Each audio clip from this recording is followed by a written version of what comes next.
صاحب کل اور کنٹروورسی جنریٹ کر دی، کچھ آپ نے کامنٹس کیے تھے اس حوالے سے کہ ٹریفک پہ بھی 4700 لوگ مر جاتے ہیں، اگر 720 لوگ جو ہیں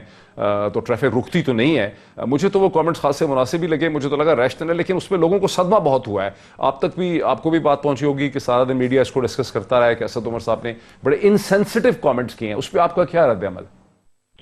سر، انسینسٹیو کامنٹ نہیں ہے، ہم صرف یہ بتانے کی کوشش کر رہے تھے کہ جب آپ پبلک پالیسی کے فیصلے کرتے ہیں تو اس پبلک پالیسی کے فیصلے کے اندر تمام چیزوں کو مد نظر رکھا جاتا ہے۔ جس طریقے سے کورونا کے بھی ہم نے فیصلے کرنے ہیں، تو اگر میرا یہ پبلک پالیسی کا میرا نصب العین یہ ہو کہ ایک بھی شخص جو ہے اس کی ہلاکت نہ ہو، تو پھر میں سارا ملک بند کر دوں گا اور کافی عرصے تک بند رکھوں گا، اور جب تک ویکسین نہ دستیاب ہو جائے، کیونکہ اگر ادروائز تو ویکسین اگر نہیں ہے تو جب کھولیں گے تو دوبارہ خطرہ ہے کہ سیکنڈ ویو آ جائے گی۔ لیکن ظاہر ہے یہ ایک ایم نہیں ہوتا، اس لیے ہم یہ کہہ رہے تھے کہ یہ جو ساری بات ہوتی ہے کہ اگر آپ یہ کریں گے تو اس سے پھیلاؤ کا رسک بڑھے گا، بالکل بڑھے گا، تو پھر آپ کیوں کر رہے ہیں؟ میں وہ سمجھانے کی کوشش کر رہا تھا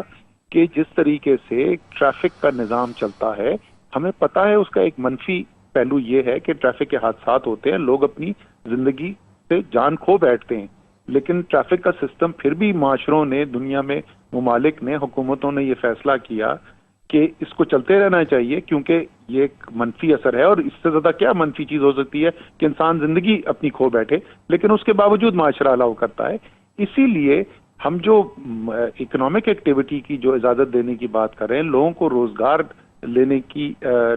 موقع دینے کی بات کر رہے ہیں کہ ان کے پاس یہ موقع ہونا چاہیے کہ وہ اپنے پیر پہ خود کھڑے ہو سکیں، وہ روزگار حاصل کر سکیں، اس کا ایک منفی پہلو یہ ضرور ہوگا کہ پھیلاؤ میں قدرے اضافہ ہوگا، اور اس اضافے سے کچھ اموات میں بھی اضافہ ہوگا۔ یہ پہلو ہم سامنے نظر رکھ رہے ہیں،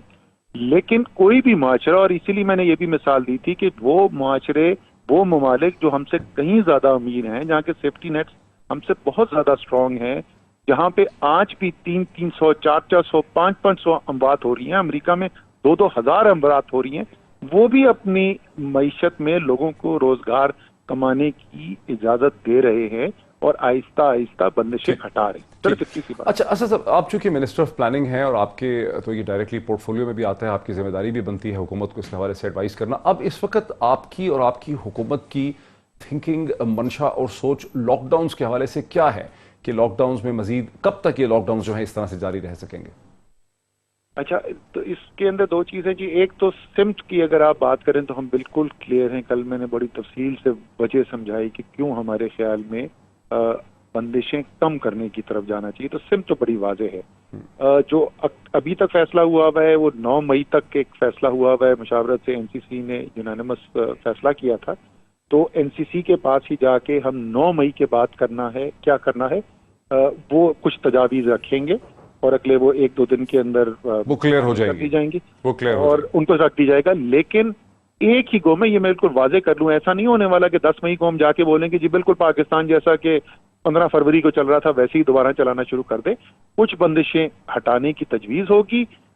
فیصلہ کریں، 2 سے 3 ہفتے 4 ہفتے اس کے ریزلٹس دیکھیں، جس طریقے سے ہم نے 14 اپریل کو فیصلہ کیا تھا، اور 14 اپریل کے بعد بہت شکریہ، کہہ رہے ہیں۔ بہت شکریہ اسد عمر صاحب، مجھے